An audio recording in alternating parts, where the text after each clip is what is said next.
Hello everyone. तो आज हम शुरू करने वाले हैं लव इन द एयर का एपिसोड 3 का हिंदी एक्सप्लेनेशन।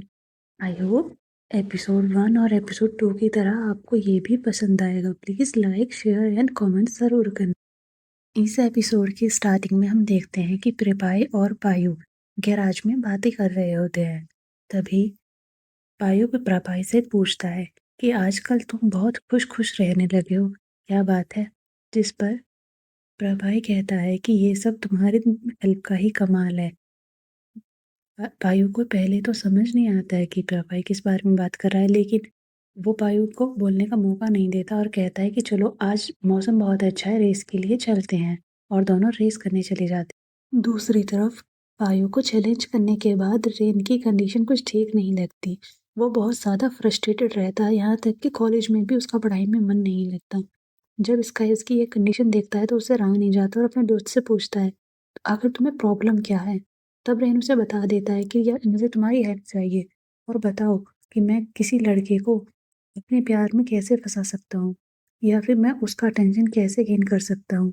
इसके लिए स्काई को समझ नहीं आता। वो कहता है कि लेकिन तुम तो प्लीसे को पसंद करते हो ना, तुम्हारा क्रश तो वो है। लेकिन जब रेन उसे बार बार कहता है तो स्काई के पास कोई रास्ता नहीं होता और वो मान जाता है। स्काई कहता है कि चलो मैं तुम्हारे पास क्योंकि सिर्फ 30 दिन है, मैं तुम्हें बताता हूँ तुम्हें क्या करना है। और वो फर्स्ट स्टेप लिखता है कि तुम्हें सबसे पहले उसके सामने हर रोज जाना होगा। उस रेन की एक्साइटमेंट देखकर स्काई भी खुश होता है। उसे समझ नहीं आता कि वो अपने दोस्त के साथ क्या करे। वो अभी भी इतना चाइल्डिश है। जहाँ वो दोनों अपने दुनिया में अलग मगन होते हैं, वहीं उनके फ्रेंड्स गेट से उन्हें देख रहे होते हैं। वो देखते हैं पता नहीं कर क्या रहे हैं। अगले दिन रेन अपना कॉलेज खत्म होने के बाद गैराज जाता है, जहाँ वो उसे लगता है कि वो शायद रेन से मिल पाएगा। लेकिन तभी दूसरा मैकेनिक उसे बताता है कि आज मिस्टर पायो गैराज में नहीं है और वो आज आने वाले भी नहीं है। ये सुनकर रेन दुखी हो जाता है, लेकिन वो फिर मन बनाता है कि कोई बात नहीं, आज नहीं तो मैं कल फिर से आऊँगा। अगली सुबह वो जाता है, वो देखता है कार के नीचे शायद पायु होगा वहाँ, लेकिन वहाँ जाकर भी उसे सिर्फ निराशा हाथ लगती है जब वो देखता है कि वहाँ पर पायु नहीं एक और दूसरा मैकेनिक काम कर रहा होता है। अब रेन फ्रस्ट्रेटेड होने लगता है, लेकिन वो फिर वहाँ से चला जाता है और अगली सुबह फिर आता है। लेकिन उन्हीं कपड़ों में देखकर उस सैफा को देखकर उसे फिर गुस्सा आने लगता है और वो पूछता है कि तुमने ये कपड़े क्यों पहने हुए हैं? ये कपड़े तो सिर्फ मालिक पहनते हैं ना, लोगों वाले। जिस पर सैफा उसे बताता है कि हाँ, क्योंकि मैं भी इस गैराज का मालिक हूँ। मैं पायु का जुड़वा भाई हूँ और उससे छोटा हूँ। ये सुनकर रेन को शॉक लगता है। अगले अगले दिन उसके कॉलेज में कंडीशन ठीक नहीं होती।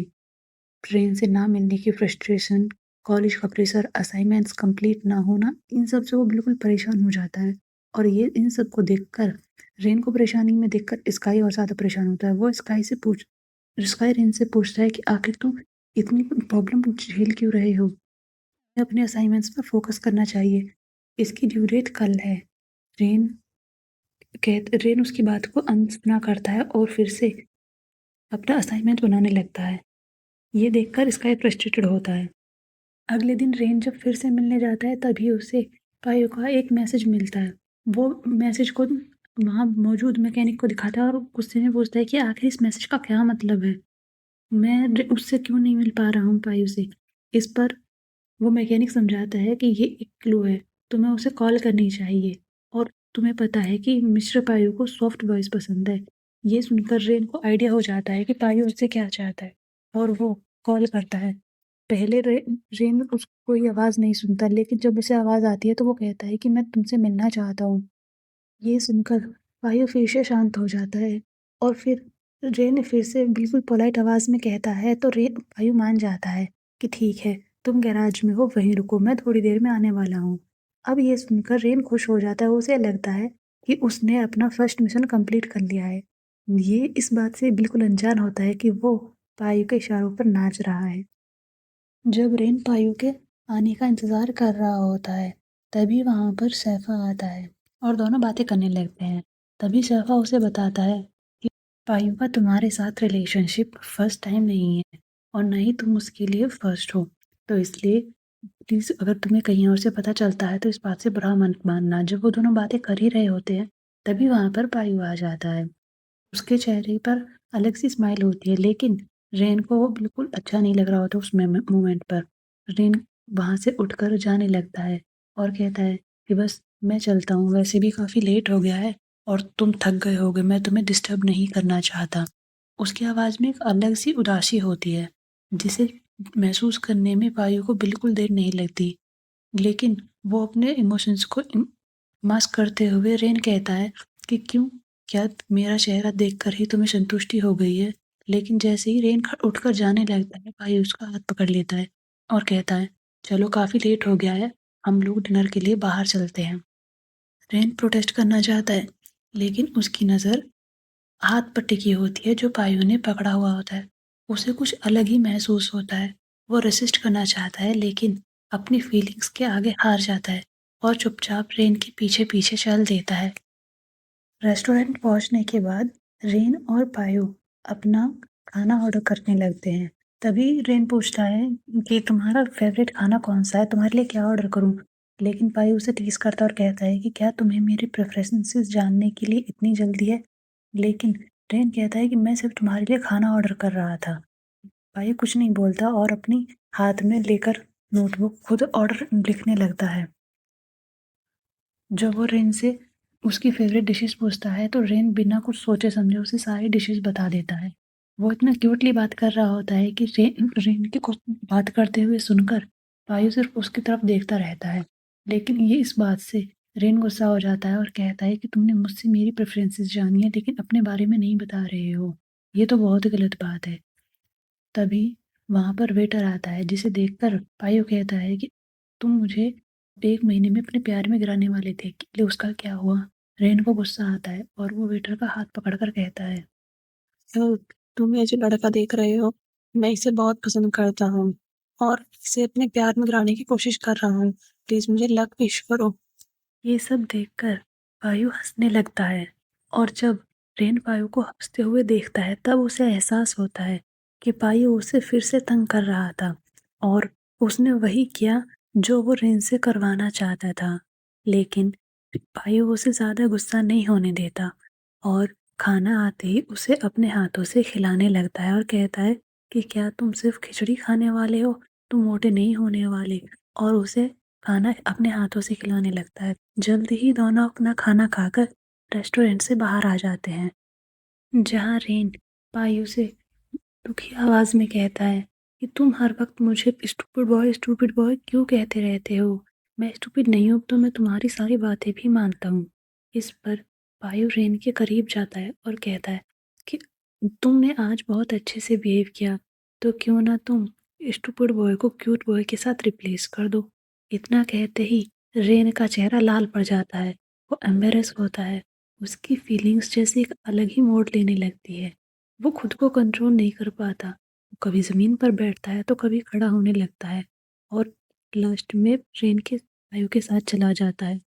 अगली सुबह जब रेन वो कॉलेज जाता है तब, लेकिन जैसे ही वो पायु को मैसेज करता है कि रेन उसके लिए स्नैक्स लाना चाहता है और पायु उससे मिलने के लिए बोल देता है, उसके चेहरे पर एक अलग ही खुशी होती है। वो जल्दी से अपना काम फिनिश करता है और वहाँ से जाने लगता है।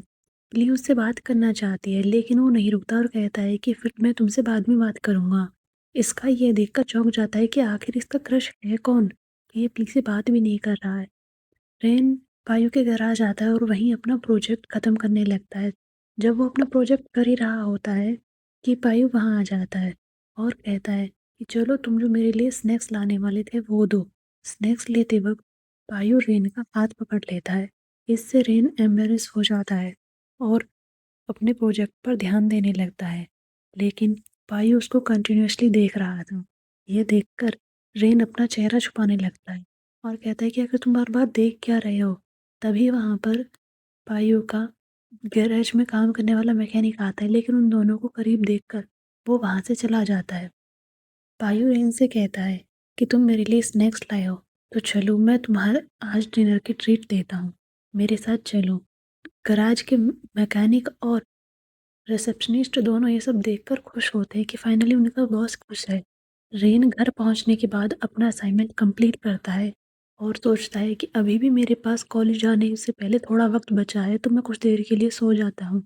लेकिन उसकी आँख नहीं खुलती, तभी उसकी माँ आती है और उससे उससे कहती है कि मुझे स्काई का फ़ोन आया था, तुम असाइनमेंट्स जमा करने के लिए लेट हो रहे हो।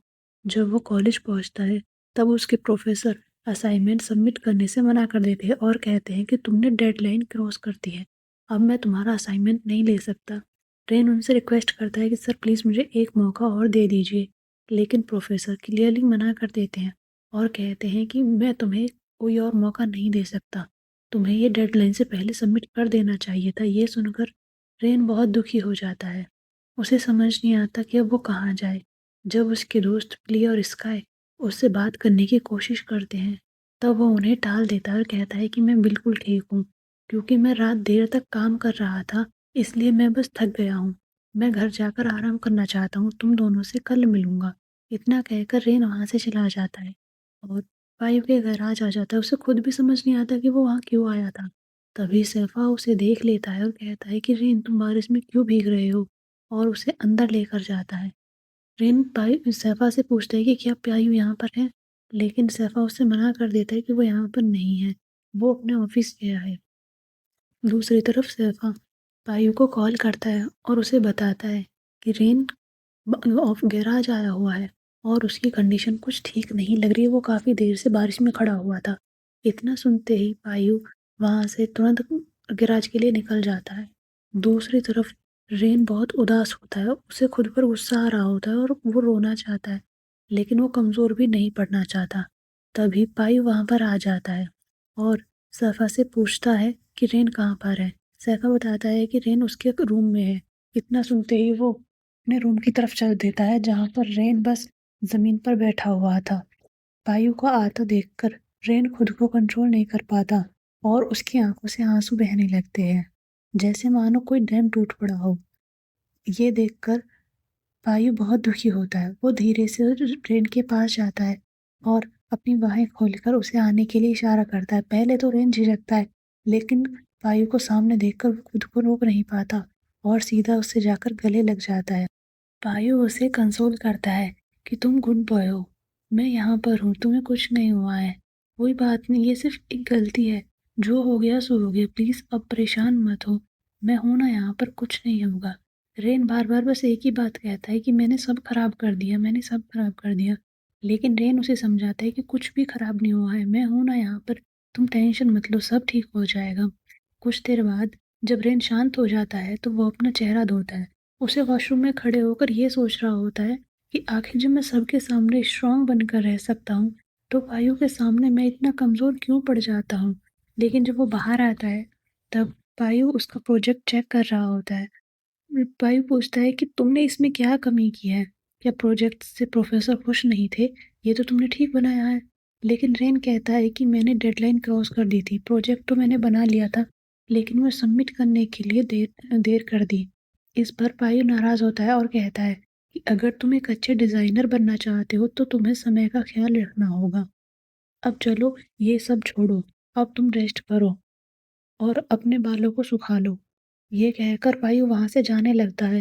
रेन बेड पर बैठ जाता है, बालों को सुखा रहा होता है, लेकिन वो फिर से उदास हो जाता है।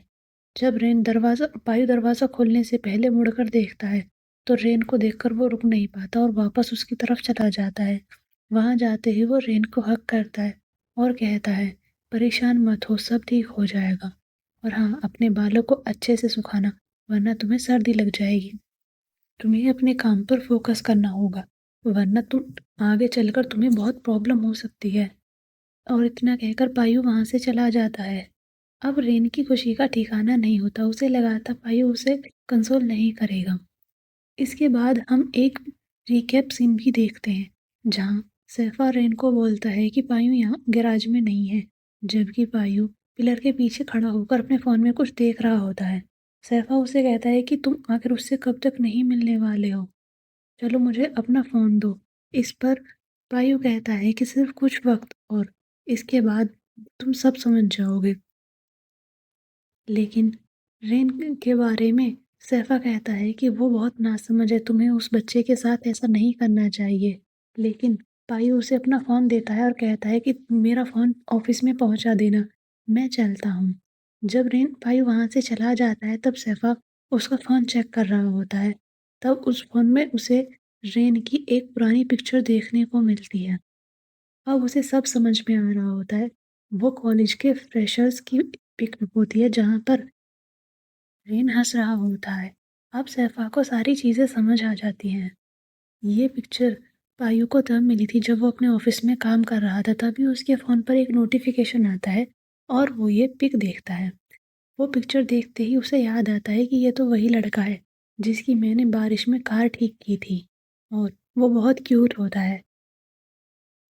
उस रात के इंसिडेंट्स को याद करते ही पायु के चेहरे पर एक स्माइल आ जाती है और वो डिसाइड करता है कि फ्रेशर्स पार्टी में जाएगा, जहाँ वो पहली बार पायु से और रेन एक दूसरे से मिलते हैं।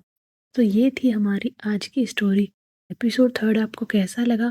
कमेंट करके ज़रूर बताना। अगर पसंद आए तो लाइक करना और अगर आप चैनल पर नए हो तो चैनल को सब्सक्राइब करना मत भूलना, ताकि आने वाले ऐसे ही इंटरेस्टिंग बीएल एपिसोड्स के नोटिफिकेशन आपको सबसे पहले मिले और आप एंजॉय करते रहते